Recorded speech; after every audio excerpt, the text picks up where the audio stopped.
Pat, Baylor, as you know, has had their ups and downs, but they have been elite in men's basketball, elite women's basketball, non-revenue sport, and the football team has been rebuilt 3 times in the last decade or 12 years.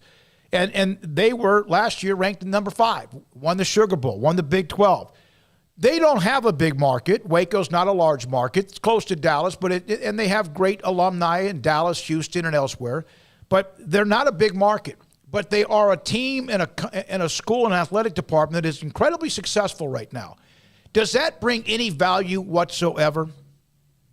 Well, when you think about there in Waco, and Baylor has a lot of value. Look, Baylor and all the Texas schools command Texas. Texas is one of the football centers, one of 3-4 football centers in the United States. It's the second largest state. It has 4 or 5 major metropolitan areas in the top 20, 3 or 4 in the top 10.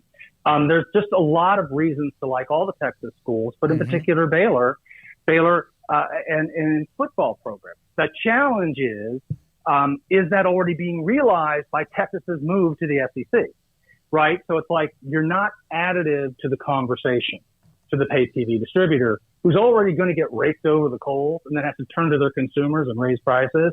So it's like, and Baylor, and you go, no, if you're the pay TV distributor, I just gave you a bunch for Texas. Baylor's great, thank you. So Baylor's biggest value creation opportunity is being part of something that Texas is not now. And that's where if they were to join something, make it up, I'm not predicting this, the ACC, well, that would be interesting, right? Because now you've got access to Texas, and the ACC didn't have access to Texas. Not that the ACC didn't have access to, but college football is a national sport. We make too much of these regions. But if Baylor's going to be a top 10 team every year, that Clemson, Baylor, Clemson, Florida State, because you got to imagine Florida State's going to come back. North Carolina, those things have value. So when you think about what creates value for Baylor, Baylor can have value, but may not be able to realize it in a place like the SEC. By the way, that's the point. Paul is a Florida State graduate, and he just passed out on the set when you said that. Pat, I imagine it every day. I mean, you all of a sudden became a daily guest. All right, I have a question for you.